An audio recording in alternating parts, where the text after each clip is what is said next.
Atât s-a putut face într-o zi de sâmbătă, două persoane.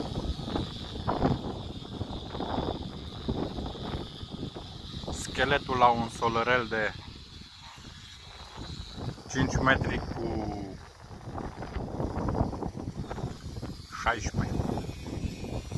16 metri lungime și 5 metri lățime.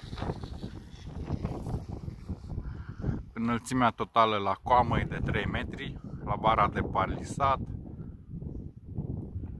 e 2 metri.